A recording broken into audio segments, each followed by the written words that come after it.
All right, ladies and gentlemen. Today, I want to talk about explosive play rankings, right? More so, I want to get into the actual psychology of maybe this is affecting not only Carson, but maybe just our general coaching and approach to football games, too. Maybe we're adding undue stress to ourselves over a statistic that, while it's important, it's not life or death. Like, we can chill out a little bit on this stuff. I want to break down one play in particular, guys, which is the Hightower interception, and just walk you through exactly what happened to the best of my abilities here, because I'm going to be honest with you. The conclusion's going to leave a little to be desired in answers from Doug and Carson. I would love to even hear Hightower speak on what happened there, because there's definitely some uncertainty around that play. All right, y'all. Let's get it.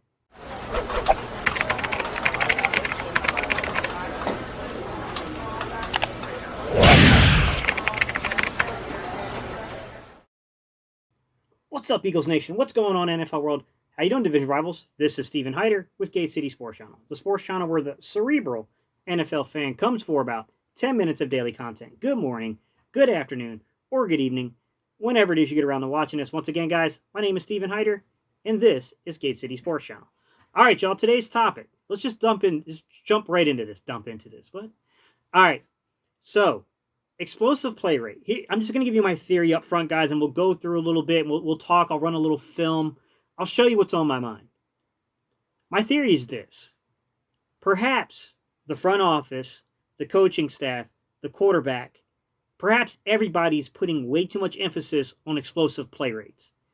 And it's getting to the point of being absurd, and we're just not paying attention to the fact that teams took notice of what we did in the draft and free agency. Teams understand what we have done. They know that we've added a lot of speed. They know that there's elements of this offense that can explode on you. And they're doing things like quarter coverage and and cover two. They're doing things to take away vertical passing plays, right?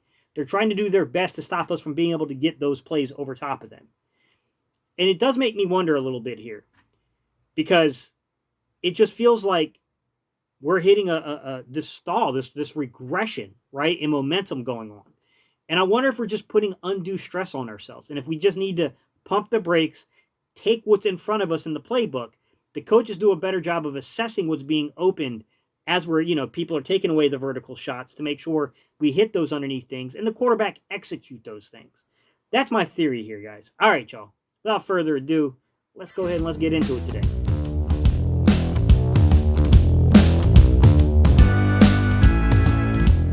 All right, let's do the hard numbers first before we run film, okay?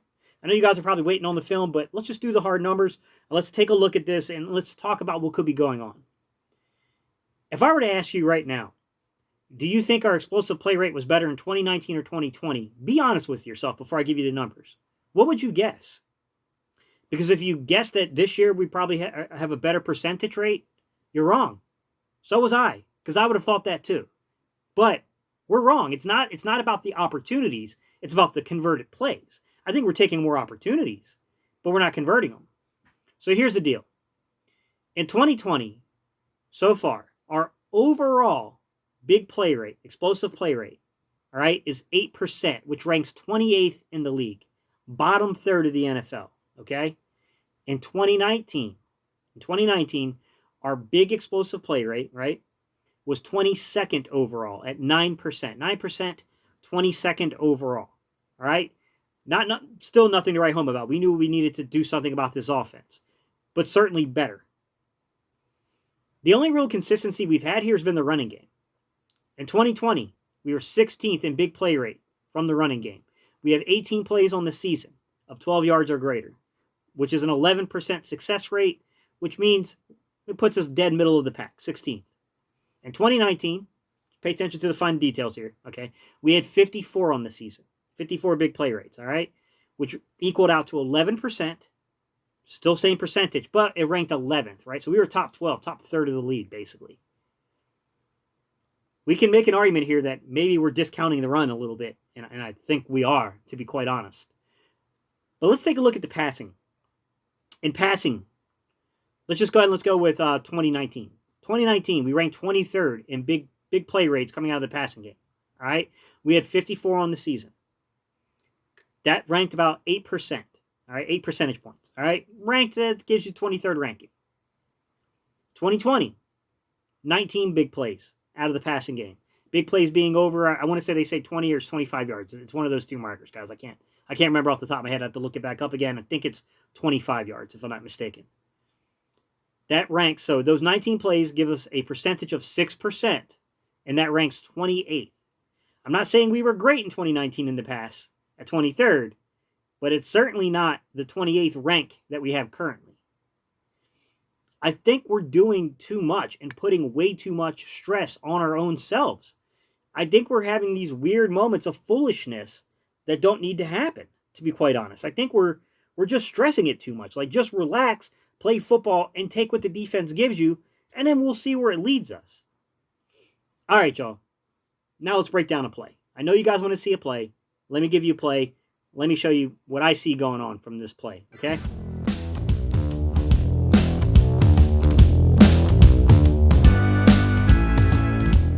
Third quarter.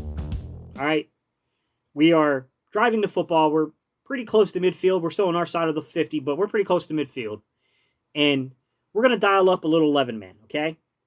If you come out here, the way we have everything lined up is if you look to the field side, you have your flanker out there in John Hightower.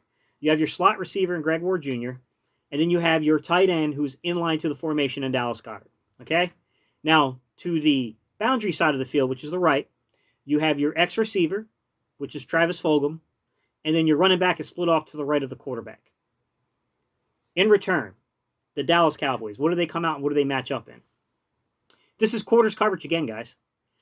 Quarters coverage is really easy to discern. In the way that I like to think of quarters coverage is, guys, it's the inverse of cover 3. All right? So, I guess inverse may not be the right way of saying that, but it's going, basically what you're doing is you're concerned about the deep ball. All right? This is giving you max protection against vertical passes. That's what cover 4 does. All right? Quarters coverage. So what you have here is, like in cover 3, you got 3 deep defenders and you have 4 underneath defenders. Well, in cover 4, you have 4 deep defenders and then 3 underneath defenders. You can learn so much about quarters coverage by paying attention to the underneath defenders to set up the routes, okay? The underneath defenders are really easy to see, and they're really easy to understand what their coverage responsibility is. All right, your 2 outside underneath coverage defenders take the flats. Your middle linebacker, he's the hook defender, right? He drops back into the middle of the field. He's the hook defender. By the way, Van Der Esch, he had a really good game against this, man. I'm really impressed with this kid's coverage skills. He gets into those throwing windows.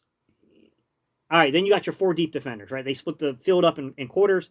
Everyone has their responsibility. The Eagles clearly want this matchup with Hightower. This is the matchup they want. This is the matchup they're going for, okay? Hightower runs a post. My question is, was he supposed to run a post? I don't know. I don't know without being able to talk to Carson, being able to talk to Doug, and being able to talk to Hightower and get information on this play. Something happened. Something went wrong. All right? Here's how the Eagles try to set this play up, guys. They're going to run like a deep in route with Goedert, and he's there to hold those safeties, and it works, okay? Then you got basically Ward Jr. attacking one side. He's going across the field to the other side of the flat, attacking that flat. And then you got basically, I think that's Clement coming out of the backfield, not Boston Scott. Clement comes out of the backfield and he attacks the other flat, the left flat, okay? So your field side. So now you got those 2 guys being held, all right? Your flat defenders are held. You got your safeties and you got your hook defender focusing on the in route. Now you want to try to slip Hightower in behind them. This is what it looks like to me on the route, guys, as this route kind of breaks down and it plays out. Both your safeties bite, okay? Carson lets the ball go. And in Hightower's route, what I see is I see him set him up and go for a post combination. Okay? As he starts to go to the post, you can see the defensive back gets his hips turned around on himself. Like, he's out of position, he gets his hips turned. As a quarterback looking at this, I'll be honest with you, my next expectation was that he was going to do something called restacking the corner. So restacking the corner is when you get someone turned around, but they kind of get over on you, right? So now you want to get them to where you can get the inside leverage back from them again, right? So you have to, when you get them turned, so when you got them kind of turning their hips back around on you, now you want to cut back in like on a fade. That's what it looks like Carson is expecting. That's what it looks like. I don't know to be exact. The wind could have caught this. You know, who knows what happened. But he doesn't. Hightower keeps running a post, which makes this play look really bad because the truth be told, from the film, it does kind of look like, man, Carson, if you just throw that towards the green, that's a touchdown or at least first and goal. The play design worked. It was there. But I have to wonder about the execution right now, guys, because I don't know what happened on that play. I don't know if the wind caught it. I can't see enough of the football to determine that, guys. Anyone saying otherwise, I just if you're not the coach, you're not the quarterback. If you're, what I'm saying, like the receiver on that one, I don't see how you could possibly have knowledge of that. It just sounds BS to me for someone to say that. So I don't know if the wind caught it. I don't know if Carson, it seems by Carson's press conference to have indicated that Carson expected Hightower to run a different route. Definitely the second one. John and I just weren't on the same page with the angle of the throw there. But I don't know. To me, looking at the film, I could definitely make a case that he expected Hightower to restack Diggs on that one and go out of that post into a fade. But at the same time, the ball still kind of carried where the ball carried. I don't know that pass is completed. Even if he does restack him. Maybe he does. I mean, I don't know, to be exact, but I still have my doubts there. I don't know if Carson if he just missed the throw. He possibly just missed the throw. Because there's a lot of open green there. If you throw that ball inside, it's at least first, it's a huge gainer and a first down. Probably first and goal, possibly a touchdown. This is one of those failed execution plays, guys. I don't know what else to say on this one other than what I've said so far. All right, y'all. Final thoughts here.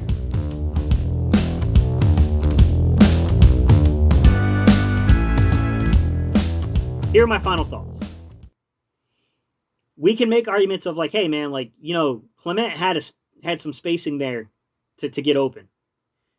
We can make an argument that, hey, maybe if they run something like, if they run more of a sail kind of combination there and they work that deep middle defender there, maybe you stand a better chance of completing that third, the middle third of that field, possibly. I think all those things are legit. I think those are you could criticize that, but this is what I'll say. It's a lot easier to play Monday morning quarterback and Monday morning coach, okay? It's a lot harder in game situations to do this stuff, but I definitely think that the Eagles should be paying attention to this film because I do think that Dallas in particular struggled to defend the flats in this game. I thought they did a really good job of taking away the middle of the field. Van Der Esch kept falling back into our windows, guys. I thought they did a really good job defending the middle of the field. But the flats were open on quite a few plays, and we missed opportunities over the top to beat them too. I don't know, man. Do you stay aggressive? The questions are going to be so difficult to answer going forward, guys. I'm not going to lie to you. I don't have clear answers for this one. Let me know your thoughts down below, guys. We kind of talked about this yesterday, but let's keep this discussion going. Do you believe we need to back off of the aggressive meter? Or do you believe it's just a matter of, like, this one maybe it was the field conditions, blah, blah, blah, blah, blah, and we need to keep pressing? What is your stance on this? Are we being too aggressive and it's killing us? Or is this just a matter of it's going to click eventually, it's going to work? You got to keep at it and you got to pull yourself through this. Let me know your perspective on it, guys. This is a difficult one to answer. Trust me, I get it. All right, y'all. Leave your thoughts down below. And you know how we end these videos. We do a little EAGLES. All right, y'all. Like I said, if you want to follow me, Facebook, look up groups, Battlebirds Podcast. If you want to follow me on Instagram, it is Steven_Hyder. If you want to follow me on Twitter, it is @HyderSteve. All right, y'all. Peace. I'm out of here. I'll see you all in the next video.